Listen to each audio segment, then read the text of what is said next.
YouTube have recently set up automatic translations for all these documentaries. So if you choose your own language, whatever it might be, you will have an AI-generated voiceover in your language. If, however, you would like to hear my voice, then you just leave it at original language English. Just letting you know.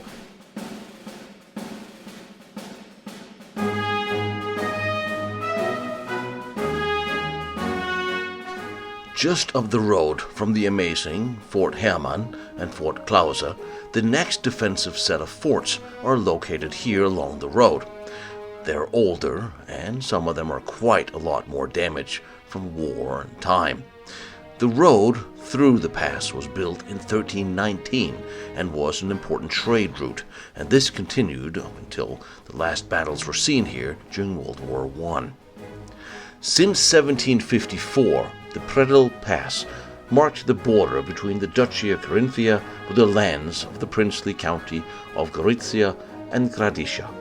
In the southeast, both parts of the Habsburg monarchy. In the year of 1805, Emperor Frank II could not agree with the decisions of the Bavarian peace treaty, so he started with preparations on war. On the basis of that reason, he ordered the construction of the forts here in the Canal Valley and under the pass of Predil. The construction of the forts in Predil was committed to an engineer, Captain Johann Hermann von Hermannsdorf. You know his name from Feste Hermann, who decided to build the fort along the road of Predil-Log Put Magnarton, based slightly lower from today's pass with Italy. Sorry if I butchered the pronunciation. The location itself was not the best one, as from here they could not control the valley of Prelicia. The enemy took advantage of this during the War of the Fifth Coalition. An Austrian contingent on 18 May 1809 fought against the French forces here. After the takeover of command of the fort, Johann had little time for preparations. The fort was manned by a squad of cannon infantry, in which there were 4 officers, 218 soldiers. At the same time, the fort had 10 cannon with cannon crew, which were formed from 10 gunners and 25 soldiers of auxiliary units. The sign of the new fort was the same as the old one. The main guardhouse, at 5 meters deep enclosed ditch, and a basement. They had a cistern with water and warehouse for provisions and ammunition. The ground floor were living areas and kitchen. First floor of the fort was for cannons. The main building had 10 openings for cannon, armed with 4 12-pounder cannons and 2 6-pounder howitzers. The building was 2 stories, with shooting openings for guns, and it covered the rear side of the guardhouse and was preventing the attack from the side of the service road. At the same time, it covered the ditch. In the lower building, there were 4 positions for 12-pounder cannons, which were oriented towards Stremech. It had 2 gunners with 4 shooting openings. In the basement, they had provisions, ammunition, a cistern with water, and they were connected to the upper fort. Really see how the road has been defended in this place for hundreds of years by this old fort. You see the back of the wall of the fort here, of the third one in the line, back towards what was Austro-Hungary. And this is where the Austrian soldiers who died when the French soldiers took this place. They burned it down, and those soldiers who were killed, they were buried here. There's not a whole lot left to see of this fort. These are the insides of the walls that's defending the road. You see the firing ports remaining, and that is pretty much all there is here now. But it's a good place to defend from. Again, you have a deep valley behind you. No one's going to attack you from here, and all you have to worry about is what's coming up the road.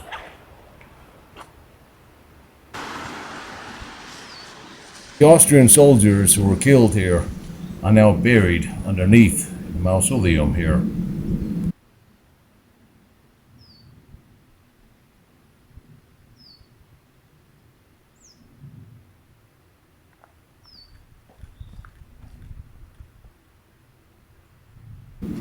But this is how you defend a road.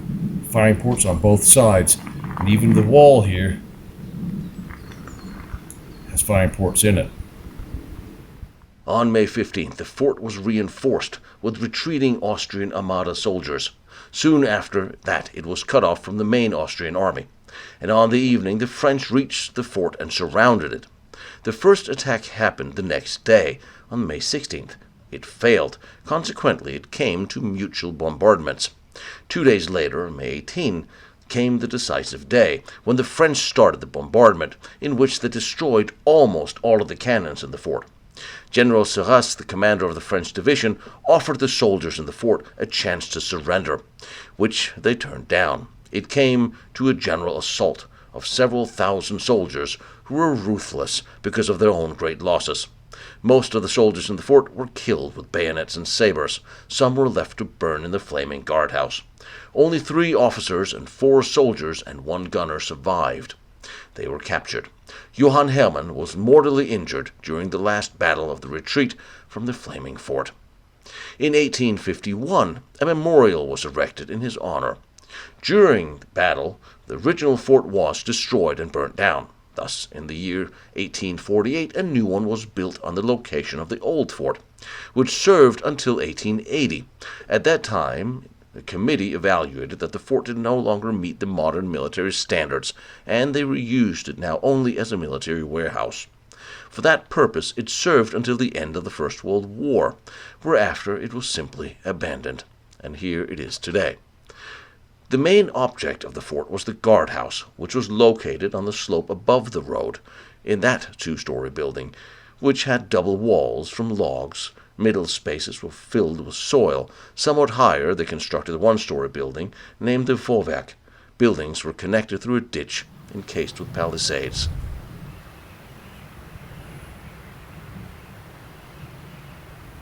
That's the 3rd fort down.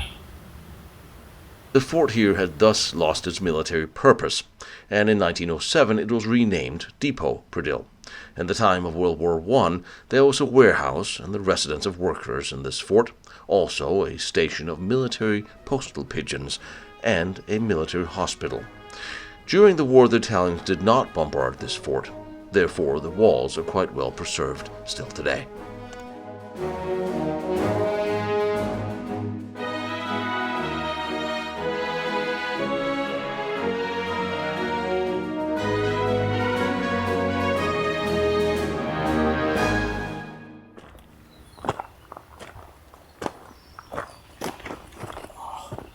This is, again, there's something about hilltop forts. It's very hard to beat, because your enemy would have to be fighting up, and you can keep fighting down. How is that not always a preferable solution to pretty much any kind of warfare? Elevated position is how you win battles. Except for this one. Didn't make it that far.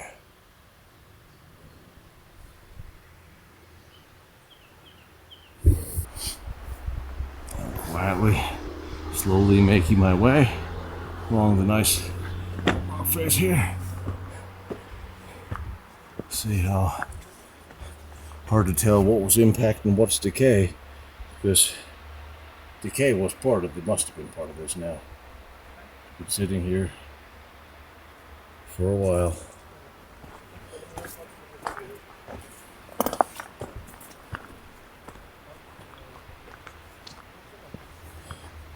Interesting imagining to fight a battle up here. It's almost impossible to imagine how anybody could get by you.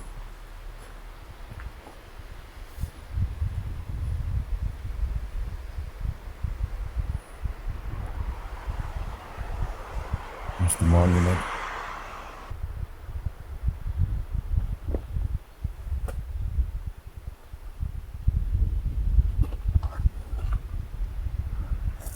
It's almost funny, I'm looking at this.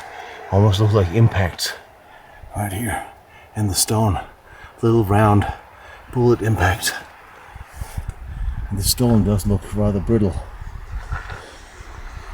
But what a view it is. All this, though, was based on rifle fire, musket fire. This would be a time of black powder and ball, wouldn't it? But looking at Dry's needle guns, you're looking at slow reloading in here, firing ports.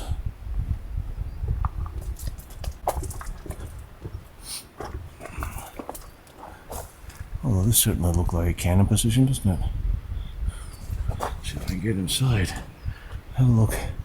This is certainly big enough for a cannon position.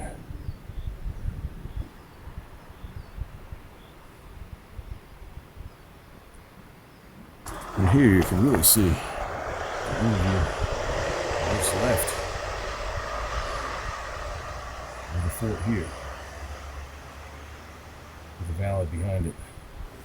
I don't know what this thing here was. This was certainly in a time before steel domes, so that is not it. But here, this is where you see the road.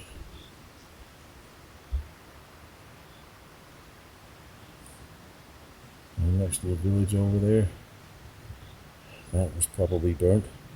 They came this way.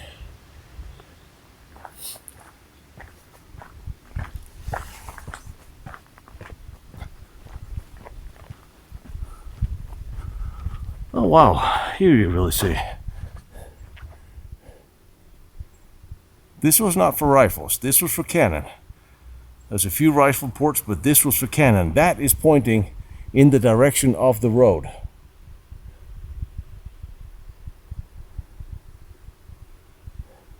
Yeah. And there's a drain coming through there. Ceramic drain. That's actually rather amazing.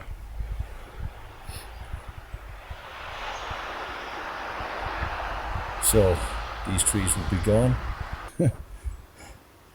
Look at this. There's actually drainage. And then of course lots of little firing positions. And for the big stuff. But this was a stone and brick. No rebar, no cement. Oh, here. Look at this.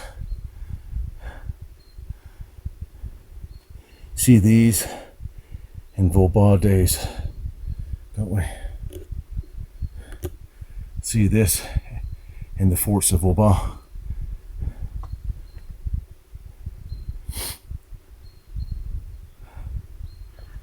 This almost does look French. I almost for a minute forgot that this is not a French built fort. Sometimes it's hard to see some of these and not sort of forget, or well, actually forget who built them. Because you go back a little ways, there's a lot of ideas that look very similar in fortress construction. But this is how you learned. You built the fort.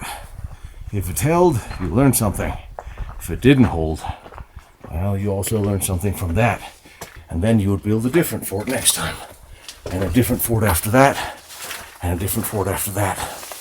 And if the soldiers' tactics didn't hold up, you would teach them new tactics. If fortress design didn't hold up, you built new fortresses. And that's what the series Fortress is all about. This is where we have learned so much from warfare, from battles, from fortresses.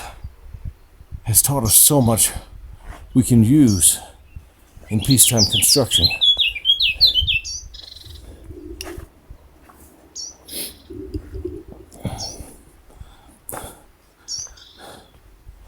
I don't see any signs of fire. It said that the French burnt this down. I don't see soot or burn marks. Doesn't mean they weren't there. Now it's all overgrown, forgotten. But not forgotten by us, and not forgotten by history. And the men who fought here and died here, they did so for their country, as people so often do.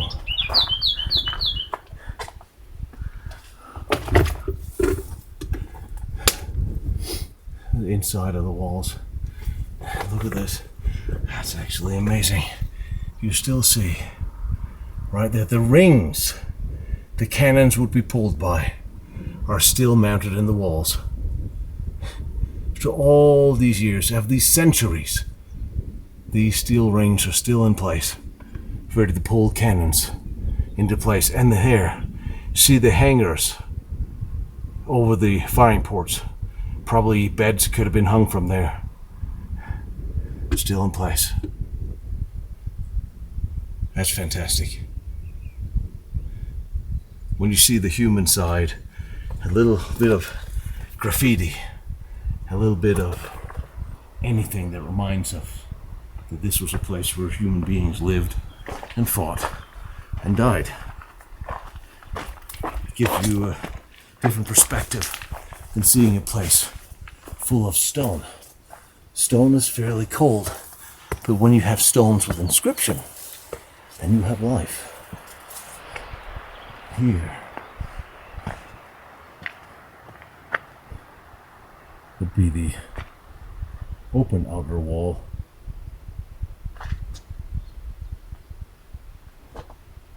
Impressive. I mean, it would be hard to deny it's a good position. It's interesting when you walk this fort up on this hilltop. On one, there's two questions comes to mind here. You're on top of an Alpine pass hill. How do you lose? How do you sit up here at an extremely elevated position, shooting at enemies, crawling their way, hacking their way up the mountain, narrow passes, narrow roads to get to you? How do you lose? And the other question is, if you're an advancing army, sitting down in the valley, looking at this elevated position with angry people shooting at you, cannon, ball, and musket, how do you take it? How do you fight your way up here and take this place? I'm just glad I weren't either side. The next fort of the line was the artillery battery of Predil. It was designed and built by Austro-Hungarian engineers between 1895 and 1897. Its location on the eastern shore of the small Predil lake allowed it to control the southern position towards the Italian border along the valley stretching to Sella Nevera. Unlike the previous fort in this area, this one was repeatedly hit by Italian bombing and artillery. The fort consisted of a surveillance room, a blockhouse for officers, kitchen, guard post, infirmary. Opposite there was armored blockhouses, a couple of caponiers. There was warehouses for food, more warehouses for ammunition underground, along with a water tank. The battery was provided with 3 120mm guns with a 7-kilometer range and 2 8mm Schwarzlose machine guns. It was already necessary to modernize it as early as 1906, when an armored observation post was added and the roof was covered with a 50 to 75 centimeter layer of cement concrete. Despite its modernization, the fort was out of date at the outbreak of World War I. Another problem was its position, oriented towards the Sella Nevera saddle, and thus fully exposed to Italian artillery. And Austrians managed to move one by one the 320mm guns from the fort to 2 higher lying up rock caves on the southwestern slope of Predil, called Predilkov during the war. All supplies were likewise taken from the fort. Now the Italians, who did not know this, continued to shell the fort on and off, although it was empty of arms, until the end of July, when they realized that the 2 guns had been shelling them from the cave above the fort, not from the actual fort. All until the end of World War I, all Italian attempts to hit that cave with the new guns placement failed. And despite the fact that the fort was hit by over 50 heavy shells, it remains relatively undamaged. And locals had done extensive surveying work and cataloging of the ruins today, which is quite interesting. What we have here is an artillery fort. A very cool artillery fort for almost 200 men. Steel domes and everything. Now, we get to see if there's any steel domes in place. We all know. Look at how thin the roof is here.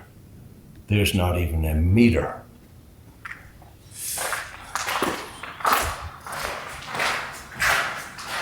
Wow, this is very...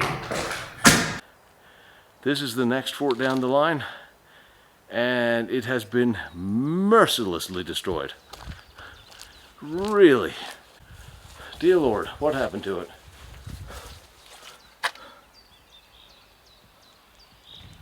There's almost 200 people stationed in this fort. It had 2 floors, and one of them seems to have disappeared mercilessly.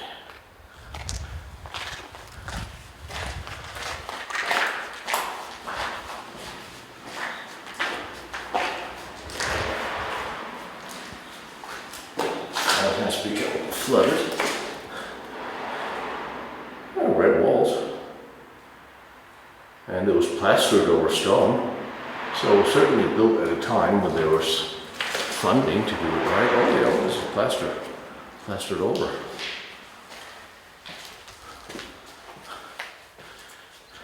Cannons were here, steel domes were here. This must have been a mortar. Must have been here, like one of the mortars the French would have used at a high elevation. Speaking of, see the dividing wall almost looks like the tunnels under the forts in France, where they would be fighting from behind barricades. They would erect barricades inside the forts when they were surrounded and expected to fight in the tunnels and trenches, like, yeah, not Douaumont, but some of the forts in outside Verdun.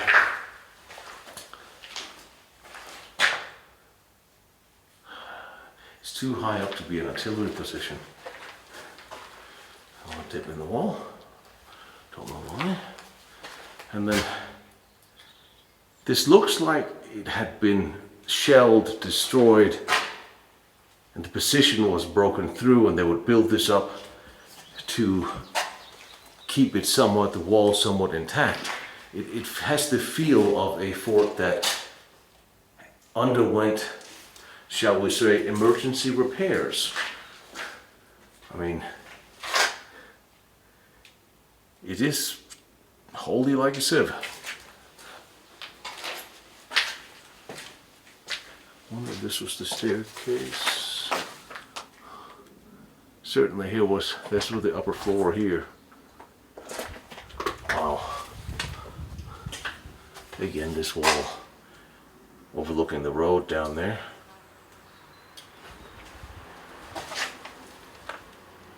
Impacts or destruction, and steel plates in there still in place.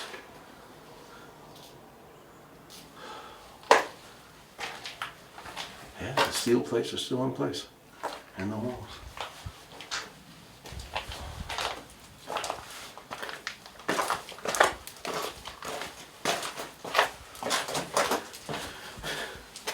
It certainly looks blacked up, sooted, shelled. This tunnel continues and has been bricked up. It's cracked like you see again in World War I French forts. But this, yeah, this continues. The shelving there is new. What is that? Pipe? What is that? That is, could be signaling post down to the valley below. So I'm guessing this was a caponier that has lost its head. And it is a caponier that has lost its head. Rather violently, I would expect. Larger caliber weapon from there. Rifle fire back in the valley here. There's like strands of barbed wire. Still very ornate. Here you can see the upper floor that's no longer here. Steel plates in place in all of these. That's really good to see, I will say. That's really nice to see. Here cracked again, so here obviously it's missing. But these are stones, no rebar, not a lot of cement, if anything other than plaster.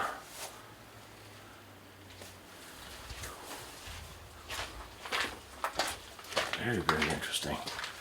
So let's see if there's another side of this tunnel. That would be ever so interesting, wouldn't it?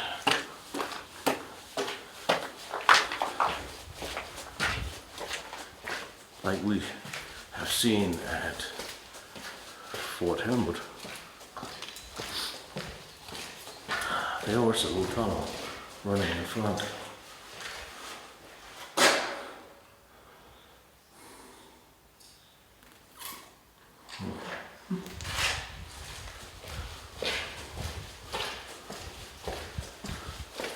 So two large positions.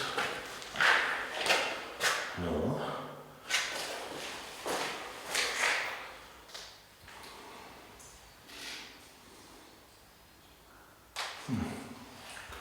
Powder store, perhaps.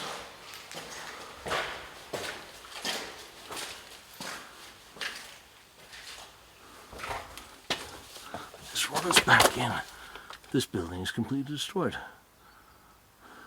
Huh, imagine. Well,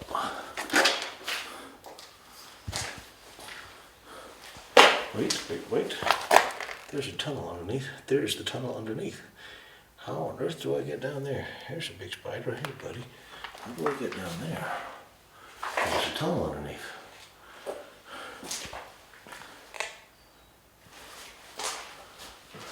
This looks like blast damage from the inside.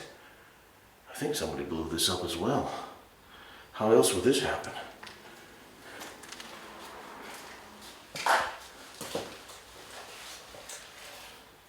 Firing ports again. So I'm venturing to guess that the other side of the tunnel comes out here on my right. Aha. It is bricked up on both sides. This is probably the tunnel that will lead to the connecting point underneath. Right, well, since here's an extra door, we'll go out here. See the rest of the fort up here. Not sure how that gets me underneath. I'm not sure what I'm doing in all these rocks, but so many questions I have as to what in God's name I'm doing. Okay.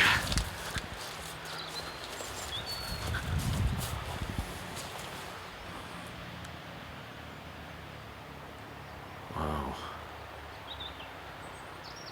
So maybe if this has been as demolished as I'm thinking it might have been. Firm positions facing front. Of course. There's the cabaret I was in. And all behind here, in this tunnel that's closed off. Really closed off. There's firing positions. But it's all destroyed.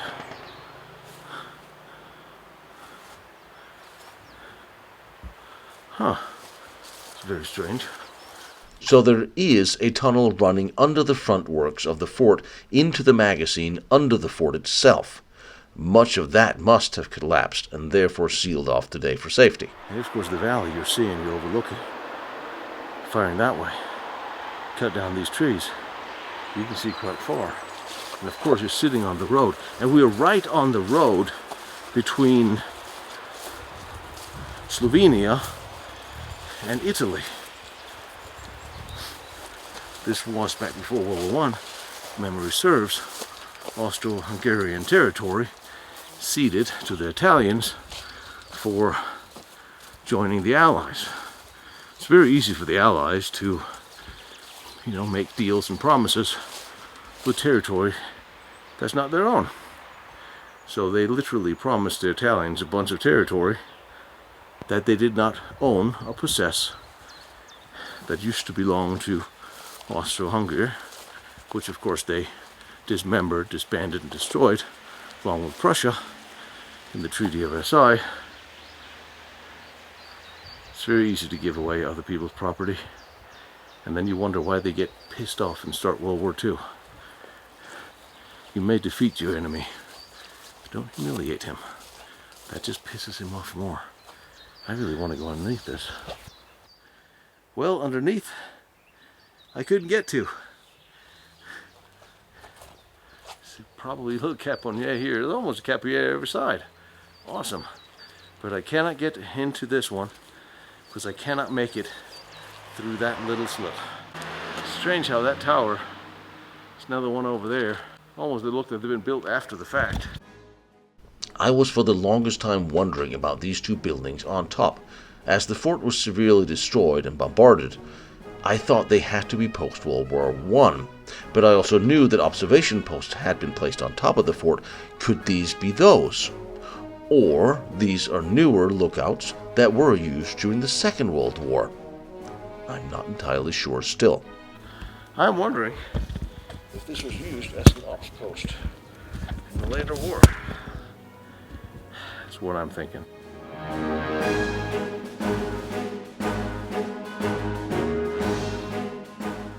And we are not done with Alpine forts by a long shot. I find these extremely interesting, completely different in designs, just given the natural features they had to work around to construct these. So I'm giving you little tastes here, and the best have yet to come. I found some amazing things up in these here mountains. Stay tuned, you'll see.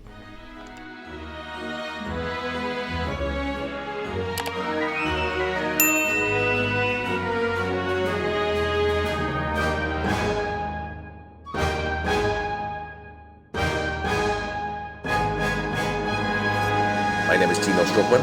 I run Lost Battlefields. Every year, I travel around the world to try to bring you to all the most interesting historical military locations for modern wars and World War II special projects, battlefields, forts, fortresses, and tunnels, everything else. Things you may not be able to see or go to yourselves. Please join me on Patreon or join Lost Battlefields through the website so you get access to all my files and my notes. It really does help, and like, follow, share here on the channel if you can. That helps too.